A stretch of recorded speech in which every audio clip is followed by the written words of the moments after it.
በስመ አብ ወወልድ ወመንፈስ ቅዱስ አሐዱ አምላክ አሜን። ኦሪት ዘፍጥረት ምዕራፍ 25 አብርሃም ከኬጡራ የወለዳቸው ልጆች። አብርሃምም ደግሞ ስሟ ኬጡራ የተባለች ሚስት አገባ። እርሷም ዘንበሪን፣ ዮቃጤንን፣ ሜዳንን፣ ዮብቅን፣ ምድያምንና ሴሒን ወለደችለት። ዮቃጤንም ሶቤቅን፣ ቲማንና ድዳንን ወለደ። የድዳንም ልጆች ራጉኤል፣ ንበከዝ፣ ስራኦምና ሎዓም ናቸው። የምድያምም ልጆች ጌፌር፣ ኤፋር፣ ሄኖህ፣ አቢሮንና ቲያሮስ ናቸው። እነዚህም ሁሉ የኬጡራ ልጆች ናቸው። አብርሃምም በሕይወቱ ሳለ ገንዘቡን ሁሉ ለልጁ ለይስሐቅ ሰጠው።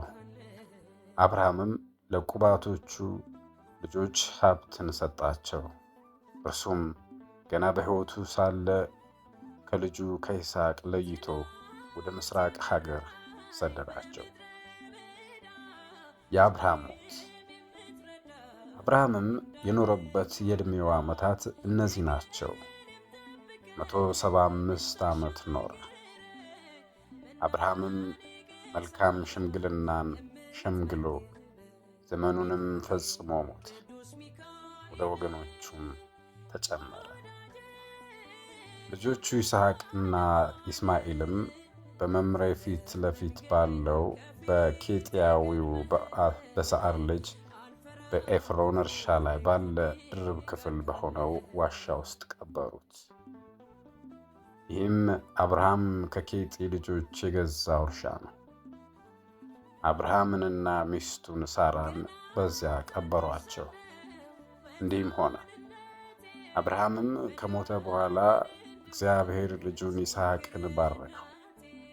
ይስሐቅም አዘቅተ ራእይ ተብሎ በሚጠራው ምንጭ አጠገብ ኖረ። የይስማኤል ትውልድ። የሳራ ባሪያ ግብፃዊቱ አጋር ለአብርሃም የወለደችለት የአብርሃም ልጅ የይስማኤል ትውልድ ይህ ነው። የይስማኤልም የልጆቹ ስም በየስማቸውና በየትውልዳቸው እንዲህ ነው። የይስማኤል የበኩር ልጁ ናቡአት፣ ቄዳር፣ ነብዳኤል፣ መብሳን፣ ማሴሜ፣ ዱማ፣ ማሴን፣ ኩዳን፣ ቴማን፣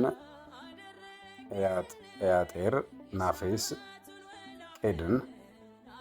የይስማኤል ልጆች እነዚህ ናቸው። ስማቸውም በየመንደራቸውና በየሰፈራቸው ይህ ነው። በየወገናቸውም 12 አለቆች ናቸው። እርሱም ከኤውላጥ አንስቶ በግብፅ ፊት ለፊት እስከምትገኝ እስከ ሴይር ባለው ሀገር ኖረ። ወደ አሶርዮንም ደረሰ። እንዲህም ከወንድሞቹ ሁሉ ፊት ተቀመጠ። ይስማኤልም የኖረበት የዕድሜው ዘመን 137 ዓመት ነው። ሸምግሎ ሞተ፣ ወደ ወገኖቹም ተጨመረ። የኤሳውና ያዕቆብ መወለድ። የአብርሃም ልጅ የይስሐቅ ትውልድም ይህ ነው። አብርሃም ይስሐቅን ወለደ። ይስሐቅም ሚስት ትሆነው ዘንድ የሶርያዊውን የላባን እህት የሶርያዊውን የባቱኤልን ልጅ ርብቃን ከሁለቱ ከሶርያ ወንዞች መካከል በወሰዳት ጊዜ 40 ዓመት ሆኖት ነበር። ይስሐቅም ስለ ሚስቱ ርብቃ ወደ እግዚአብሔር ለመነ። መካን ነበረችና እግዚአብሔርም ሰማ። ሚስቱ ርብቃም ጸነሰች። ልጆቿም በሆዷ ውስጥ ይንቀሳቀሱ ነበር። እርሷም እንዲህ ይሆን ዘንድ ካለኝ ይህ ለእኔ ምኔ ነው አለች። ወደ እግዚአብሔርም ትለምን ዘንድ ሄደች።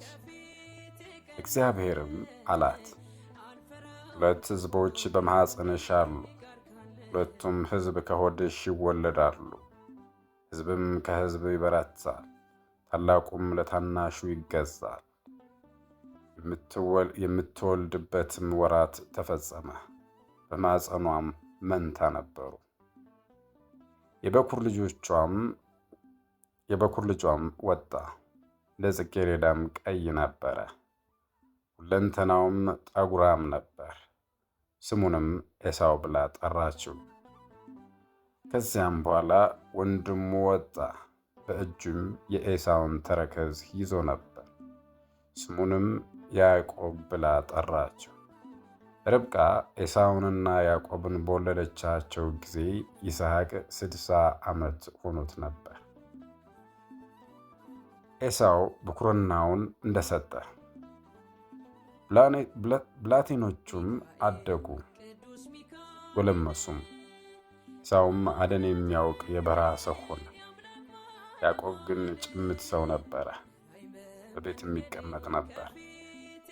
ይስሐቅም ኤሳውን ይወድ ነበር፣ እርሱ ካደነው ይበላ ነበርና። ርብቃ ግን ያዕቆብን ትወድ ነበረች። ለያዕቆብም የምስር ንፍሮ ቀቀለችለት። ኤሳውም ደክሞ ከበረሃ ገባ። ኤሳውም ያዕቆብን ከምስር ንፍሮ አብላኝ፣ እኔ እጅግ ደክሜያለሁና አለው። ስለዚህም ስሙ ኤዶም ተባለ። ያዕቆብም ኤሳውን ዛሬ ብኵርናህን ስጠኝ አለው። ኤሳውም እነሆ እኔ ልሞት ነኝ፣ ይህች ብኵርና ለምኔ ናት አለ። ያዕቆብም ብኵርናህን ትሰጠኝ ዘንድ እስኪ ዛሬ ማልልኝ አለው። ኤሳውም ማለለት፣ ብኵርናውንም ለያዕቆብ ሸጠ።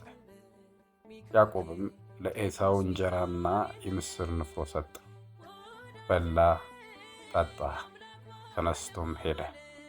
ኤሳውም ብኵርናውን አቀለለ።